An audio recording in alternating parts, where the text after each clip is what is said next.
താജുൽ ഉലമ അന്ന് അവിടെ ഇരിക്കുന്നവരോട് പറഞ്ഞൊരു വാക്ക് ഇങ്ങനെയാണത്രേ: നിങ്ങൾ ആകപ്പാടെ നമ്മളെ ചെയ്യല് ഇനി വല്ല ഗുണ്ടകളെ അയച്ചിട്ട് കൊല്ലലല്ലേ, അന്ന് മുതലാടോ ജീവിതം തുടങ്ങല്, മരിച്ചത് മുതലാണ് നമ്മളെ ജീവിതം ശരിക്കും തുടങ്ങണത്.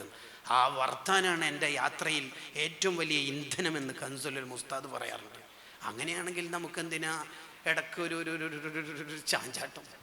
നബി സല്ലല്ലാഹു അലൈഹി വസല്ലം തങ്ങളുടെ ദീനീ ദഅവത്ത് ആരംഭിച്ചപ്പോൾ നബി കുടുംബത്തിൽ തന്നെ കുറേ ആൾക്കാർ, കാരണവന്മാർ, ഉപ്പയുടെ കാരണവന്മാർ ഒക്കെ, അവരൊക്കെ പല പൂജാരികളും മറ്റൊക്കെ ആയതുകൊണ്ട് ഇങ്ങനെ ഒരു ചെറുപ്പക്കാരൻ മൊത്തത്തിൽ നമ്മളിൽ നിന്നൊക്കെ മാറി നിന്ന് നടക്കുന്നുണ്ടല്ലോ എന്നൊരാക്ഷേപം വന്നിട്ടില്ലേ? തങ്ങളെന്ത് ഇതൊക്കെ അവസാനിപ്പിച്ച് പോയിട്ടുണ്ടോ? ഇല്ലല്ലോ. എന്നാൽ പിന്നെ അവരുടെ വല്ല പരിപാടിക്കും പീപ്പിളി വാങ്ങാനോ പൊരി വാങ്ങാനോ പോയിട്ടുണ്ടോ? എത്തി നോക്കിയിട്ടുണ്ടോ? ഇല്ലല്ലോ. മുഹമ്മദുൻ ഖായിമുൻ ലില്ലാഹി ദൂ ഹിമമി, ഹിമ്മത്തോടു കൂടി നിന്നിട്ടുണ്ട് തങ്ങൾ.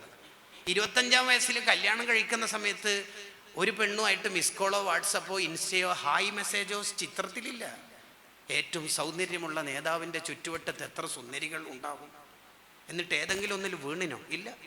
63 കൊല്ലത്തെ ജീവിതം, ഈ ദുന്യവ്യായ ജീവിതം അവസാനിപ്പിച്ചു പോകുമ്പോൾ എത്ര കാലമായി ഓറിയന്റലിസ്റ്റുകാർ ലെൻസ് ഇട്ടിട്ട് പരുതുന്നത്? ഭാര്യനെ ചവിട്ടിയത്, കുത്തിയത്, നുള്ളിയത്, വീട്ടിൽ നിന്നുള്ള പീഡനം, ഗാർഹിക പീഡനം, എന്തെങ്കിലും ഒരു കമന്റ് വർത്താനുണ്ടോ? എത്ര കാലമായി ഓറിയന്റലിസ്റ്റുകാർ പരുതുന്നത്? കിട്ടിയോ? കിട്ടൂലല്ലോ. ഇല്ലല്ലോ. ഷേഖ് അബീ ത്വാലിബില് 3 കൊല്ലം അല്ലേ? 3 വർഷം പച്ചില തിന്നിട്ട് സ്വഹാബത്തും തങ്ങളും ജീവിച്ചത്. പച്ച ഇല ആട് കാഷ്ടിക്കണ പോലെ കാഷ്ടിച്ചു എന്നാ സ്വഹാബത്തിന്റെ ചിത്രത്തിന്റെ ബാക്കി ഭാഗം. ആട് കാഷ്ടിക്കണ അത്രയും തിന്നാനില്ലാത്തതുകൊണ്ട്. എന്നിട്ട് ആ 3 കൊല്ലം അങ്ങനെ തളർന്നുകൊണ്ട് ഈ പ്രസ്ഥാനമൊക്കെ നിർത്തിവെക്കലായി എന്ന് വിചാരിച്ചോ? ഇല്ല.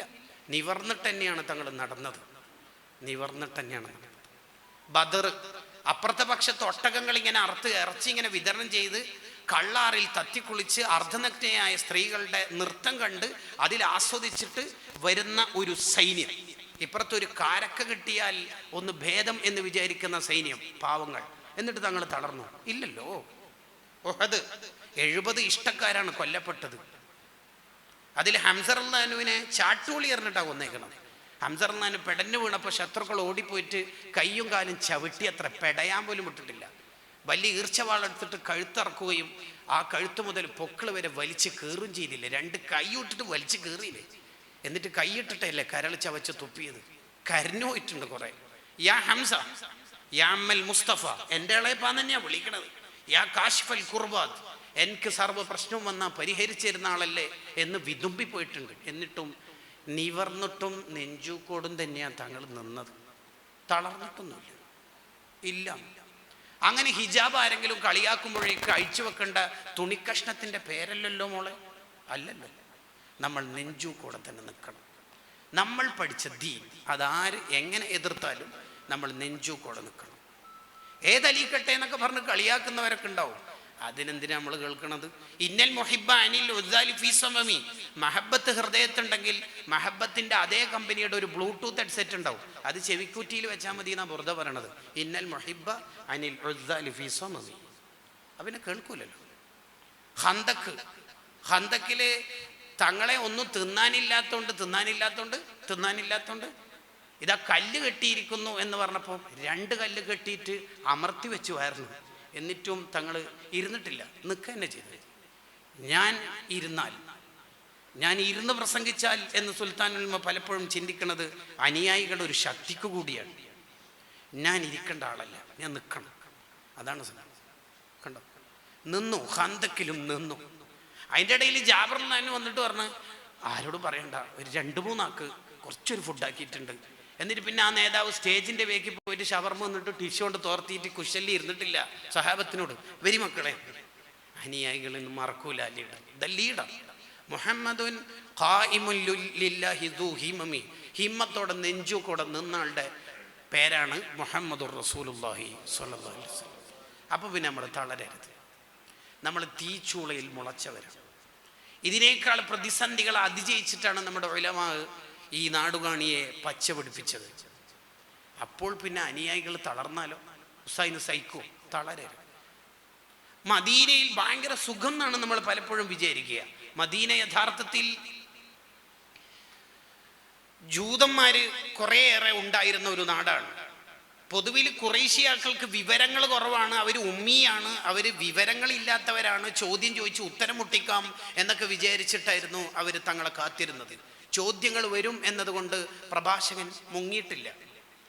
ചോദ്യത്തെ നെഞ്ചുകൂടെ തന്നെ നേരിടാൻ തന്നെയാണ് മദീനയിൽ ത്വലാൽ ബദറുമായിട്ട് സ്വീകരണം ഏറ്റുവാങ്ങിയത്. ചോദ്യം ചോദിച്ചേ എമ്മാതിരി ചോദ്യങ്ങളാ. ചോദ്യം തന്നെ ഇതുവരെ ആരും കേൾക്കാത്ത ചോദ്യങ്ങൾ. ഉത്തരമല്ല, ചോദ്യം തന്നെ ആരും കേട്ടിട്ടില്ല. ഇസ്കന്ദർ രാജാവിനെ കുറിച്ച് എന്താ അഭിപ്രായം എന്ന് വെച്ചപ്പോൾ അലക്സാണ്ടർ ദി ഗ്രേറ്റിനെ കുറിച്ച് മണിയായി ഉത്തരം പറഞ്ഞു കൊടുത്തില്ലേ നുബുവത്തിന്റെ ചുണ്ടുകൊണ്ട്. ഒരു കുട്ടി ഗർഭാശയത്തിലെത്തിയാൽ ആണാവുന്നത് എങ്ങനെ പെണ്ണാവുന്നത് എങ്ങനെ എന്ന ചോദ്യത്തിന് മുട്ടിയോ ഉത്തരം? ഇല്ലല്ലോ. അപ്പൊ നെഞ്ചൂക്ക് നമുക്കുണ്ടാവും, ഉണ്ടാവും. ആരെങ്കിലും തെറ്റ് ചെയ്ത കൂടെ നിൽക്കാനല്ല നമ്മൾ. അതിനാണ് നമുക്ക് ഹിമ്മത്ത് എന്ന് പറയാ? അല്ല, ആര് തെറ്റ് ചെയ്താലും അതിന് നെഞ്ചൂക്കോടുകൂടി നേരിടാൻ നമുക്ക് കഴിയും. അത് എതിർക്കാൻ ആ നാട്ടിൽ നിന്ന് നമുക്ക് സാധ്യമാവുന്നില്ലെങ്കിൽ ഫഅരിദ്ഹും, നീ അവിടുന്ന് മാറണം. അതാണ് അതിൻ്റെ ഒരു ശരി. ഞാൻ വിഷയത്തിലേക്ക് തിരിച്ചു വരിക. ദേഷ്യപ്പെടരുത്. ഉസ്താദ് എന്നെ കൊണ്ട് ആവുന്നില്ല, ഈ ഹിമ്മത്തിൻ്റെ ഇത്രയും വർത്തമാനങ്ങൾ കേട്ടിട്ട് ആവുന്നില്ല. ആവണമല്ലോ, ദേഷ്യം പിടിക്കരുത്. അലി റളിയല്ലാഹു അൻഹു ഒരാളെ അടിമച്ചക്കനെ വിളിച്ചു. ഈ ചരിത്രം ലവാമിഉൽ ബയ്യിനാത്ത് ഫീ ശർഹി അസ്മാഇല്ലാഹി വസ്സിഫാത്ത്, ആ കിതാബ് ചിത്താരി ഉസ്താദിൻ്റെ അടുത്തുനിന്ന് നോക്കിയത്. ഉസ്താദ് തന്ന കിതാബായിരുന്നു, ഉസ്താദിൻ്റെ അടുത്ത് തന്നെ തിരിച്ചു കൊടുത്തു. ആ കിതാബിലുണ്ട്, PDF അവൈലബിൾ ആണ്. ആ കിതാബ് ഉസ്താദിൻ്റെ അടുത്ത് കോപ്പി ഉണ്ടായിരുന്നു. ലവാമിഉൽ ബയ്യിനാത്ത് ഫീ ശർഹി അസ്മാഇല്ലാഹി വസ്സിഫാത്ത്. റാസി ഇമാമാണ് മുസന്നിഫ് റളിയല്ലാഹു അൻഹു. അലി റളിയല്ലാഹു അടിമച്ചക്കനെ വിളിച്ചു, കേട്ടിട്ടും പോയിട്ടില്ല. രണ്ടാമതും വിളിച്ചു, പോയില്ല. മൂന്നാമതും വിളിച്ചു, ഇല്ല. നാലാമത് വിളിച്ച അടുത്ത് കേട്ടു. അപ്പൊ അലി റളിയല്ലാഹു ചോദിച്ചു, ഞാൻ വിളിച്ചത് കേട്ടില്ലായിരുന്നോ? കേട്ടിരുന്നു. പിന്നെ എന്തേ വിളിക്കുത്തരം നൽകാതിരുന്നത്? അത് നിങ്ങൾക്ക് ക്ഷമ ഉണ്ടോ നോക്കിയതാണ്. നമ്മൾ എന്തായിരിക്കും പുറത്തെടുക്കുക? അലി റളിയല്ലാഹു പുറത്തെടുത്തത് അൻത ഹുർറുൻ ലിവജ്ഹില്ലാഹി തആല, ഞാൻ നിനക്ക് പുറത്തു തന്നിരിക്കുന്നു മോനെ. ആ ബ്രേക്കിൻ്റെ പേരാണ് മുത്തഖി. അതാവാൻ ആകപ്പാടെ നമ്മളെ കൊണ്ട് നോമ്പെടുപ്പിച്ചിട്ട് ഒന്ന് ഉടച്ച് വാർപ്പിക്കണം. മതി. ഞാൻ എന്ന ചിന്തയിൽ നിന്നാണ് ഈ ദേഷ്യമൊക്കെ വരുന്നത്. എന്നോടെങ്ങനെ പറഞ്ഞാൽ ഈ ചിന്ത ഒന്നും വേണ്ട, തുടച്ചങ്ങോട്ട് വാർക്കണം. മതി. ദേഷ്യം പിടിച്ചിട്ട് നമ്മൾ പറയാൻ വിചാരിച്ച ആദ്യത്തെ വാക്ക് വേണ്ടെന്ന് വെക്കുക. രണ്ടാമത് പറയാൻ വിചാരിച്ച കമൻറ്റും ക്ലോസ് ചെയ്യുക. മൂന്നാമത് പറയാൻ വിചാരിച്ചത് പറഞ്ഞാൽ മതി.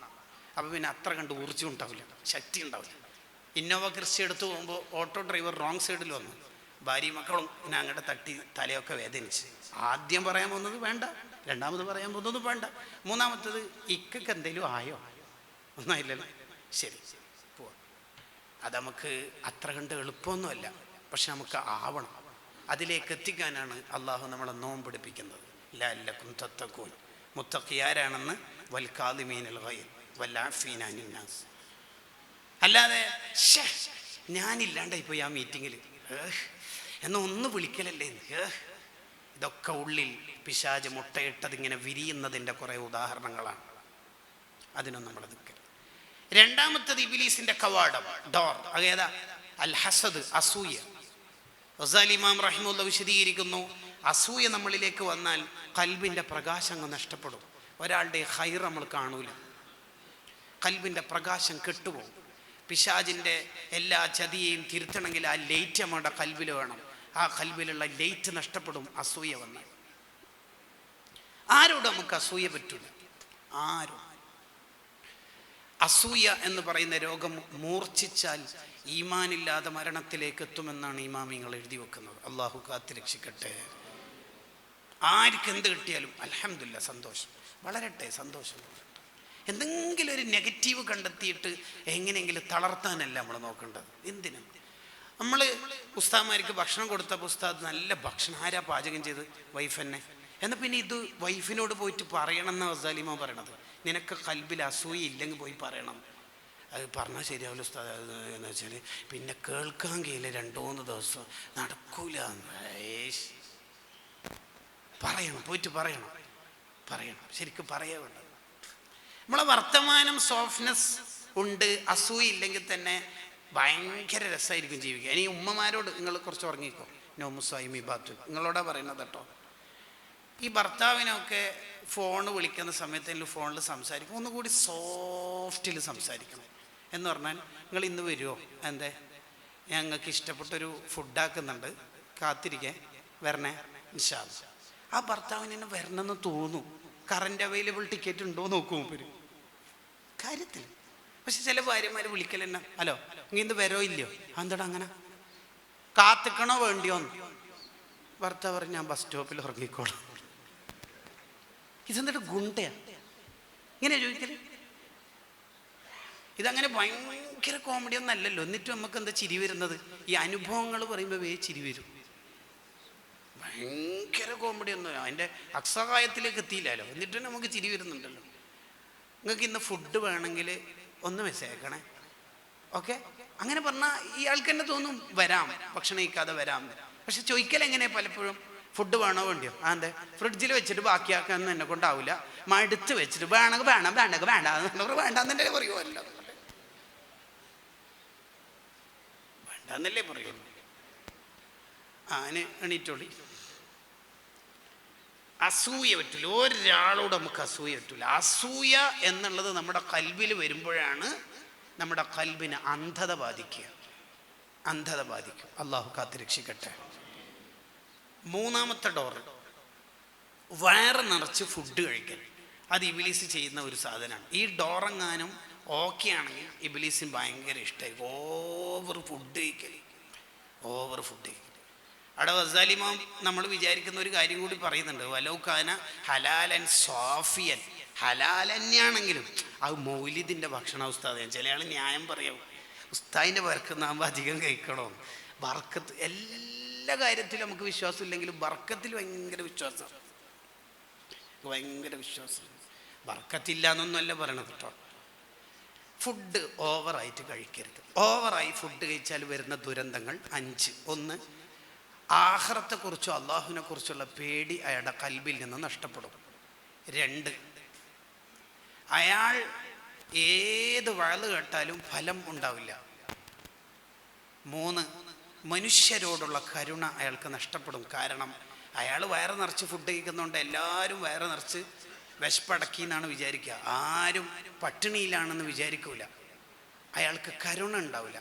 4, അയാൾ ആരോട് വയല് പറഞ്ഞാലും മനസ്സിൽ തട്ടൂല, ഒരാളോട് വയല് പറഞ്ഞാലും മനസ്സിൽ തട്ടൂല. മൂപ്പരുടെ വയലിന്, ഉപദേശത്തിന്, വോയിസിന്, വർത്തമാനത്തിന് മക്കൾക്കും അനുയായികൾക്കും ഗ്രൂപ്പിലുള്ളവർക്കൊന്നും കേൾക്കാൻ തോന്നൂല, വയറ് നിറച്ച്.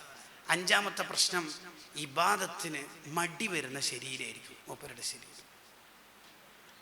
പ്രത്യേകിച്ച് റമദാൻ അല്ലാത്ത കാലത്ത് നമ്മൾ കഴിച്ച ഫുഡിനേക്കാൾ എത്രയോ കുറക്കണം റമദാനിൽ. ഷെഹ്റാൻ ഇമാം പറയുന്നുണ്ട്, അത്താഴ സമയത്തും നോമ്പ് തുറൻ്റെ സമയത്തും ഓവറായി ഫുഡ് കഴിക്കുന്ന ആള് ഫകഅന്നഹും ലം യസും റമദാൻ, ആള് റമദാനിൽ നോമ്പോക്കാത്തവനെ പോലെയാണ്. ചില ആൾ ഇപ്പോഴുണ്ട് അത്താഴത്തിനൊക്കെ ഭയങ്കര വെറുംചോറ്, സാമ്പാർ, പപ്പടം, മോര്, ഇതെന്താ സദ്യ. ഈ ഭാര്യമാർക്കൊക്കെ എന്താ ഇപ്പൊ റമദാനിൽ പണി? നമ്മൾ പരമാവധി റമദാനിനെ ഒന്ന് ശരിക്ക് ഏതെങ്കിലും മാളിലോ ബീച്ചിലോ പോയിട്ട് ഇഫ്താറാക്കിയാൽ തെറ്റൊന്നുമില്ല. ഇസ്ലാമിലെ റമദാൻ എന്ന് പറഞ്ഞാൽ ജഗപൊക അല്ല, ഒന്ന് ഒതുങ്ങേണ്ട മാസമാണ്. ആഘോഷങ്ങളൊക്കെ ഒന്ന് മാറ്റി വെച്ച്, ഇപ്പൊ പാട്ട് കേൾക്കൽ നല്ല പാട്ടാണെങ്കിൽ ആ പാട്ട് കേൾക്കൽ തെറ്റൊന്നുമില്ല. പക്ഷെ റമദാന് പാട്ട് കേൾക്കേണ്ട മാസമല്ല. പാട്ടിന് തെറ്റായിട്ടല്ല, റമദാൻ ആസ്വാദനങ്ങളൊക്കെ പരമാവധി മാറ്റി വെക്കുക. നിങ്ങൾ റമദാൻ്റെ മസലകൾ പറയുന്നിടത്ത് കിതാബിൽ കാണാം, റമദാനിൽ ഗീബത്ത് ഒഴിവാക്കൽ സുന്നത്താണ്. ഗീബത്ത് ഒഴിവാക്കൽ സുന്നത്തോ? ഗീബത്ത് ഒഴിവാക്കൽ നിർബന്ധമല്ലേ? അതെ, അതങ്ങനല്ല. റമദാനാണെന്ന് കരുതിയിട്ട് ആ വർത്താനം അങ്ങോട്ട് ഒഴിവാക്കിയാൽ ഫർളിൻ്റെ കൂലി ഓൾറെഡി കിട്ടും, പിന്നെ റമദാനെ പരിഗണിച്ച് ഒരു സുന്നത്തിൻ്റെ കൂലി കിട്ടും. അതാണ് പറയുന്നത്. റമദാൻ ആയതുകൊണ്ട് അതെല്ലാം മാറ്റി വെക്കണോ? ഇത് 28-ന് സൈൻതാത്ത പറഞ്ഞതിന് ഇഫ്താർ, 29-ന് കരീംകാക്ക പറഞ്ഞതിന്, പിന്നെ 27-ന് ഉമ്മാമയുടെ അടുത്ത് എപ്പോൾ ഉണ്ട്. ഇതെന്താണ് കഥ? എത്ര കഥ? റമദാൻ എന്ന് പറഞ്ഞാൽ തീന്മേശ നിറയേണ്ട മാസമല്ല. അതാണ് ഹദ്ദാദ് ഇമാം പറഞ്ഞത്, ഓവറായി ഫുഡ് കഴിക്കുന്നതുകൊണ്ടാണ് പലർക്കും റമദാൻ്റെ ഒരു ആത്മീയത കിട്ടാത്തത്, ഒരു രസം, മധുരം കിട്ടാത്തത്. അഥവാ ഇഫ്താറിൻ്റെ സമയത്തുള്ള കടികൾ ഇപ്പം തിന്നാൻ കഴിയുന്നില്ലെങ്കിൽ പിന്തിച്ച് ഇശാ കഴിഞ്ഞിട്ട് തിന്നാം, മാറ്റി വെക്കല്ലോ ചെയ്യും. ശരിക്കും നമ്മളെ പ്ലേറ്റുള്ള ഒരു സമൂസ അപ്പുറത്തേക്ക് കൊടുത്താൽ മീസാന്റെ തട്ടിൽ അത് വലിയ കനമുണ്ടാവും, ഉഹദ് മലയോളം. നമ്മൾ തന്നെ നിന്ന ക്ലോസറ്റിലേക്ക് പോകും, വേറെ പ്രത്യേകിച്ച് മെച്ചൊന്നുമില്ല. ഒന്ന് ഒതുക്കുക, നമ്മളൊന്ന് ഒതുക്കുക, ഒരു ബ്രേക്ക് ഇടുക. മൂന്നാമത്തത് അതാണ്, വയറ് നിറച്ച് ഫുഡ് കഴിക്കുക. നാലാമത്തത് ഹൗഫുൽ ഫഖർ, ദാരിദ്ര്യം പേടി കൊടുക്കും ഇബ്ലീസ് മനുഷ്യന്. ആ ഡോറ് കിട്ടിയാൽ ഭയങ്കര ബേജാറായിരിക്കും മൂപ്പരിക്ക്. മൂപ്പരിക്ക് സ്വതക്ക ചെയ്യാൻ കഴിയില്ല. എന്ത് ചെയ്യുമ്പോഴും മൂപ്പരുടെ കാൽക്കുലേറ്റ് ചെയ്യും. കുറിൻ്റെ പൈസ, വാടക, കുട്ടികളുടെ, അപ്പം പിന്നെ ബക്കറ്റിൽ 10 ഇടാം. കണ്ട, ദാരിദ്ര്യം പേടിയെങ്ങാനും ഒരാളുടെ കൽബിൽ ഇൻസ്റ്റാളായാൽ, ഇബ്ലീസിന് അത് സാധിച്ചാൽ, അതിനേക്കാൾ വലിയ ആയുധം ഇബ്ലീസിൻ്റെ അടുത്തില്ല എന്ന് സുഫിയാനു സൗരി റളിയല്ലാഹു അൻഹു പറയുന്നുണ്ട്. ഭയങ്കര ബേജാറാണ്. ഭാര്യ ഗർഭിണിയായാൽ, വീടിൻ്റെ പണി തുടങ്ങിയാൽ ചിലക്ക് ഇത് ഭയങ്കരമായിട്ട് അലട്ടും. അത് ഇബ്ലീസ് ഇട്ട് തരുന്നത്. ശരിക്കും ചില ഭർത്താക്കന്മാർ ആകെ തങ്ങന്മാരെ ഉസ്താമാരെ കണ്ടാലും ഭാര്യയ്ക്ക് വേണ്ടി ദ്വാരക്കാൻ പറയുന്ന ഒറ്റ നിമിഷം ഭാര്യ ഗർഭിണിയായാലും മാത്രം. അതെന്താ? ഓപ്പറേഷനായ പൈസ പോകും, അത്ര തന്നെ. വേറെ അതിനെ ഭാര്യനോട് നന്ന സ്നേഹം ഉണ്ടെങ്കിൽ എല്ലാ കാലത്തും ദ്വാരക്കാൻ പറയും ചെയ്യാം, ദ്വാരക്കും ചെയ്യാലോ. നിങ്ങളെക്കുറിച്ചല്ല പറയണത്, ഈ അമേരിക്ക ഭാഗത്തൊക്കെ ഉള്ള ടീമിനെ കുറിച്ചാണ് പറയണത്. നിങ്ങളെക്കുറിച്ച് ഞാൻ പറയാം. നമ്മുടെ സ്വന്തം ടീമല്ലേ. നമുക്കെന്തിനാ ഈ പേടി? എന്തിനാ പേടി? അള്ളയല്ലേ.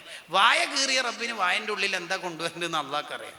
പിന്നെ നമ്മൾ തന്നെ കുറേ കാര്യം തീരുമാനിക്കുന്നുണ്ടാ. ഇത് സീസൺ ആയിട്ട് ഒന്നും സീസൺ നമ്മൾ തീരുമാനിച്ചല്ലേ അല്ലേ? കടലിൽ ബക്കറ്റ് എടുത്തിട്ട് വെള്ളം എടുക്കാൻ വേണ്ടി പോയാലും നമ്മളെ ബക്കറ്റിലെ വെള്ളം എന്നറിയൂ, കടലാന്ന് വിചാരിച്ചിട്ട് എന്തെല്ലോ കളിച്ചു കൂട്ടിയാൽ ആകെ പൊട്ടിച്ചാമ്പലാവും. അതുകൊണ്ടാണ് ചില ആൾ കിഡ്സ്, ജെൻസ്, ലേഡീസ് ഒന്നിച്ച് ഷോപ്പ് തുടങ്ങിയിട്ട് പൊട്ടിയിട്ട് ഗൾഫിലേക്ക് മുങ്ങുന്നത്. ആർത്തിയാണ് അതിൻ്റെ എല്ലാം കാരണം. ദാരിദ്ര്യം വരുമെന്നുള്ള പേടി നമ്മുടെ കൽബിൽ വന്നാലുണ്ടല്ലോ, നമ്മളെ ലൈഫ് തീർന്നു. പിന്നെ ജീവിതത്തിൽ നന്മ ചെയ്യാൻ നമുക്ക് കഴിയില്ല. ഭയങ്കര പ്രശ്നം. എന്തിനാ നമ്മൾ പേടിക്കണത്? എന്തിനാ? അല്ലില്ലേ നമുക്ക്. ദാനിയേൽ അലൈഹിസ്സലാം, നബിയുല്ലാഹി ദാനിയേൽ അലൈഹിസ്സലാം, അവര് ദീൻ പറഞ്ഞതിൻ്റെ പേരിൽ അറസ്റ്റ് ചെയ്തു. എങ്ങനെ അറസ്റ്റ് ചെയ്തെന്ന് പറയാം? പൊട്ടക്കിണറ്റിൽ അറസ്റ്റ് ചെയ്തു, പൊട്ടക്കിണറ്റിൽ. എന്നിട്ട് ഇവരുടെ ഒരു ആലോചന, ശത്രുക്കളുടെ, എങ്ങനെയാ കൊല്ലേണ്ടത്? ഒരു ഔട്ട്സ്റ്റാൻഡിങ് മർഡർ ആയിരിക്കണം. എങ്ങനെ കൊല്ലുക? വെടിവെച്ച്. ആകെല്ലാം എല്ലാവരും കൊല്ലുന്നതല്ലേ, ബോംബിട്ട ഒന്നും ശരിയാവില്ല. അങ്ങനെ കുറേ രൂപങ്ങൾ പറഞ്ഞപ്പോൾ ഒരാൾ പറഞ്ഞ് വിശന്നിരിക്കുന്ന 2 സിംഹത്തിനെ കൊണ്ടുവരാം എന്ന് പറഞ്ഞാൽ കാട്ടിൽ നിന്ന് പിടിച്ചിട്ട് പട്ടിണിക്കിടുക 2 ദിവസം. എന്നിട്ട് കിണറിലേക്ക് ഈ നബിയുള്ള അടുത്തേക്ക് ഇറക്കുക, എന്നിട്ട് കടിച്ച് തിന്നുന്ന ലൈവായിട്ട് കാണാം. അത് നല്ല ട്രിക്കാണെന്ന് രാജാവിനും ഇഷ്ടമായി. അങ്ങനെ 2 സിംഹത്തിനെ പിടിച്ചു കൊണ്ടുവന്നു. ഈ 2 സിംഹങ്ങളെ പട്ടിണി കിട്ടും. 2 ദിവസം കഴിഞ്ഞിട്ട് കിണറിലേക്ക് ഇറക്കിയപ്പോൾ ഈ നബിയുടെ മുമ്പിൽ ഈ 2 സിംഹവും കരയാൻ തുടങ്ങി. നമ്മളോട് പൊരുത്തപ്പെടണം എന്നേൽക്ക് അഫ്വൻ കരയാൻ തുടങ്ങി. നബിയല്ലേ, ഈ നബിനെ എങ്ങനെ ഇവർ തൊടുക? ഒരു ജീവിക്ക് അത് സാധിക്കുമോ? അപ്പോഴാണ് ഷാമിലുള്ള അർമിയ അലൈഹി സ്വലാമിനോട് അള്ളാഹു ഓർഡർ ഇടുന്നത്, എൻ്റെ ഇന്നാലിന്ന നബി വിഷമത്തിലാണ്, ഫുഡ് അവിടെ എത്തിച്ചു കൊടുക്കണമെന്ന്. കണ്ട, സ്ട്രീറ്റ് നമ്പർ 8 ഒരു വെള്ള പെയിൻ്റ് അടിച്ച് ചിക്കൻ ഷവായും ഡ്രൈ ചിക്കനും അൽഫാം എടുത്തോളൂ. Okay, street food and delivery. കണ്ടങ്ങൾ, ഈ അല്ല എന്നെ അമ്മളി അല്ല, ഈ അല്ല എന്നെ അമ്മളി അല്ല, ഈ അല്ല എന്നെ അമ്മളി അല്ല. മോക്ക് 3 അന്വേഷണം വന്നിട്ട് അന്ന് പ്രപ്പോസൽ ക്യാൻസലായാൽ ഭയങ്കര ടെൻഷൻ. എന്താണെന്നറിയില്ല, മോക്ക് കുറച്ച് നിറം കുറവാണ്. ഇന്നാ ലില്ലാഹി വ ഇന്നാ ഇലൈഹി റാജിഊൻ. എവിടെ നിന്നാണ് നമുക്കൊക്കെ ഇതൊക്കെ കിട്ടിയത്? നമ്മൾ മോമിനികളല്ലേ. ആരെക്കുറിച്ച് നമ്മൾ ഇതൊക്കെ പറയണത്? അല്ല അല്ലേ നമുക്കെല്ലാം കണക്കാക്കുന്നത്? അല്ല സമയമാകുമ്പോൾ എല്ലാം തരൂലേ? ഏതെങ്കിലും ഒന്ന് തരാതിരുന്നതിന്. നമ്മൾ വീട്ടിൽ ഉമ്മാരെ വയറ്റിൽ നിന്ന് വന്നിട്ട് നമ്മൾ എന്തെങ്കിലും ആയിട്ട് വന്നതാണോ? ഇപ്പം എന്തെല്ലാം നമുക്ക് തന്നു? ചോദിച്ചേറെക്കുറെ കാര്യങ്ങൾ നമുക്ക് കിട്ടിയിട്ടില്ലേ? എന്തെങ്കിലും ഒന്ന് കിട്ടാത്തുണ്ടെങ്കിൽ അത് കിട്ടാതിരിക്കലായിരിക്കും ഹൈറ്, എന്നതുകൊണ്ടായിരിക്കൂലേ എന്ന് നമ്മൾ കരുതണം എന്നല്ലേ? അല്ലേ? ഗുഹയിലിരിക്കുന്ന നബി സല്ലല്ലാഹു അലൈഹി വസല്ലം തങ്ങളോട് സിദ്ദീഖുള്ള എന്ന് പറഞ്ഞല്ലോ, ശത്രുക്കൾ നമ്മളെ ഉപകരണങ്ങൾ ഇട്ടിട്ട് നോക്കൊന്നും വേണ്ട, അവരവരുടെ കാലിലേക്ക് നോക്കിയാൽ നമ്മളെ കാണും നബിയെ. തങ്ങളെന്താ പറഞ്ഞ കാണുകയും ചെയ്യില്ല. കാണുന്നു സിദ്ദീഖുള്ള എന്ന് പറയുമ്പോൾ എന്താ തങ്ങൾ കാണൂല എന്ന് പറയണത്? ഇന്നല്ലാഹ മഅനാ, നമ്മളെ അള്ളാഹ് അങ്ങനെ പകുതിക്കുന്നത് നമ്മളെ കൈവിടൂലല്ലോ. ഓ, ഇന്നല്ലാഹ മഅനാ, നമ്മളെപ്പോ അള്ളിയില്ല മോനെ സിദ്ദീഖ് എത്ത പറയണത്? അള്ളിയില്ലേ? നമ്മൾ അള്ളാഹ്ക്ക് വേണ്ടിയിട്ടല്ലേ ഈ ജീവിക്കുന്നത്? പിന്നെ അള്ളാഹ് നമ്മളെ കൈവിടുമോ? ഇല്ല, അള്ളാഹ് കൈവിടില്ല. മുമ്പിൽ സമുദ്രം, ബേക്കിൽ 10,000-കണക്കിന് കിബ്തിയാക്കളുടെ കൂടെ ഫിറഔൻ ശത്രുക്കൾ, ഒന്നിച്ചുള്ള അനുയായികൾ, ടെൻഷൻ വർത്താനം, ബേജാറിന്റെ വർത്താനം. ഇന്നാലെ മുതറക്കൂനി ഇപ്പൊ നമ്മളെ പിടിക്കും. മൂസാ നബി പതറിയോ? കല്ല, പിടിക്കൂല. എന്താ? ബേക്കിൽ കാണത്തക്ക വിധത്തിൽ ശത്രുക്കൾ, മുമ്പിൽ സമുദ്രമുണ്ട്, പിന്നെ നമ്മളെ പിടിക്കൂല. എന്താ പറയണത്? ഇന്ന മഈ റബ്ബി സയഹ്ദീൻ. ഇത്ര വരെ എത്തിച്ച് അള്ളാഹ്ക്ക് അറിയാം ഇനി എങ്ങനെ എത്തിക്കേണ്ടത്. കടൽ, ലോകത്ത് ചരിത്രത്തിൽ യുദ്ധം പ്രഥമമായി 2 കഷ്ണായി കടൽ. അള്ളാഹ്ക്ക് അറിയാലോ ഇതെങ്ങനെ കൊണ്ടുപോകേണ്ടത്. തീക്കുണ്ടാരത്തിന്റെ അടുത്ത് പോലും പോകാൻ പറ്റുന്നില്ല. അപ്പോഴാണ് ഇബ്രാഹിം നബി അലൈഹി ഇസ്ലാമിനെ എങ്ങനെ തീയിലിടുമെന്ന് ശത്രുക്കളുടെ ആലോചനയിൽ ഇബ്ലീസ് പറഞ്ഞു കൊടുത്തൊരു ട്രിക്കിൽ വില്ല് നിർമ്മിച്ചിട്ട് ഇബ്രാഹിം നബിയെ അമ്പാക്കി മാറ്റാൻ വേണ്ടി പറയണത്. അമ്പായി ഇബ്രാഹിം നബി അലൈഹി സ്വലാം തീക്കുണ്ടാരത്തിന്റെ തൊട്ട് മീതെ എത്തുമ്പോൾ തീ കൊണ്ട് ഏൽപ്പിക്കപ്പെട്ട മലക്ക് വന്നിട്ട് ചോദിച്ചല്ലോ, എന്തേലും ആവശ്യമുണ്ടോ? സോറി സാർ, ഒന്നും വേണ്ട, ഏൽപ്പിക്കേണ്ടടുത്ത് ഏൽപ്പിച്ചിട്ടുണ്ട്. യെസ്, അതാണ് അള്ളാഹ് എന്ന ശക്തി. കണ്ട, ഏൽപ്പിക്കേണ്ടടുത്ത് ഏൽപ്പിച്ചിട്ടുണ്ട്. ഏൽപ്പിക്കേണ്ടടുത്ത് ഏൽപ്പിച്ചു. അള്ള പറഞ്ഞല്ലോ തീനോട്, ബർദൻ, തണുപ്പായാൽ മതി. പിന്നെ ഓവർ തണുപ്പായിട്ട് സെൻട്രൽ AC 16-ലിട്ടാൽ ചിലപ്പോൾ കഫ് കട്ടൊക്കെ വരും. വേണ്ട, വസലാമൻ അലാ ഇബ്രാഹിം. ഇബ്രാഹിം നബിക്ക് കംഫർട്ടായ തണുപ്പായാൽ മതി. മതി. ഇബ്രാഹിം നബി തീക്കുണ്ടാരത്തിൽ കത്തിച്ചാമ്പലായി കാണണമെന്ന് വിചാരിച്ച് നമ്രൂദിന്റെ മോള് ഈ കൊട്ടാരത്തിന്റെ മട്ടുപ്പാവിൽ കയറിയിട്ട് ഇങ്ങനെ നോക്കുമ്പോൾ സ്വർഗത്തിലൊരു സോഫയിലെ സ്വർഗത്തിലൊരു കമീസും ധരിച്ചിട്ട് തസ്ബീഹല്ല ഇബ്രാഹിം നബി തീക്കുണ്ടാരത്തിന്റെ മധ്യത്തിൽ. ബർദൻ വസലാമൻ അലാ ഇബ്രാഹിം. ഈ അള്ളാഹുവിലുള്ള വിശ്വാസം കുറയുന്നുണ്ട് നമുക്ക് ടെൻഷനും ഈ മൂഡ് ഓഫിൻ്റെ ഇമോജിയും ആത്മഹത്യയെക്കുറിച്ചുള്ള ആലോചനയും എന്നെ കൊണ്ടാവില്ല എന്നുള്ളൊരു തോറ്റോടലൊക്കെ നമുക്ക് സംഭവിക്കുന്നത്. ഇത് ഇബ്ലീസ് ചെയ്യുന്ന ഒരു കാര്യം. ഇബ്ലീസിന്റെ അവസാനത്തെ അസ്ത്രാണത്, അവസാനത്തെ ആയുധം. നീ ഇങ്ങനെയൊക്കെ ജീവിച്ചിട്ട് ഈ ഫീൽഡിൽ നിന്നിട്ട് എല്ലാം മുത്താലിമേ എനിക്ക് എന്ത് കിട്ടാൻ, എൻ്റെ ജ്യേഷ്ഠൻ അടിച്ച് പൈസ ഉണ്ടാക്കുമ്പോൾ നീ ഇങ്ങനെ മുത്താലിമായി ജീവിച്ചിട്ട് എനിക്ക് എന്ത് സമ്പാദ്യമാണ് എന്നൊക്കെ പറയുന്ന ആ ആശയത്തിൽ നമ്മൾ വീണ്ടു പോകരുത്. ഖൗഫുൽ ഫഖർ. ഇബ്ലീസിന്റെ 5ാമത്തെ ഒരു കവാടമുണ്ട്. ഗസാലി ഇമാം റഹ്മത്തുള്ളാഹിയിൽ അത് പരിചയപ്പെടുത്തുന്നുണ്ട്. സൂഉൽ ബിൽ മുഅ്മിനീൻ. മുഅ്മിനീങ്ങളോട് മോശം വിചാരം ഉണ്ടാവും. മുഅ്മിനീങ്ങളെ കുറിച്ച് എപ്പോഴും അയാൾ അതിനു വേണ്ടി കളിക്കുന്നതാണ്, ഇയാൾ അതിനു വേണ്ടി, അയാൾ അങ്ങനെയാണ് ഇങ്ങനെയാണ്, ഇങ്ങനത്തെ ചിന്ത ഇങ്ങനെ മനസ്സിലിട്ട് തരും. ഇത് ഭയങ്കര അപകടം. അപ്പോഴാണ് പിശാച് നമ്മളെ ചതിച്ച് കൊന്ന് ചാമ്പലാക്കുക. അതാണ് കാര്യം. അതിൽ നമ്മൾ പെട്ടുപോകാൻ പാടില്ല.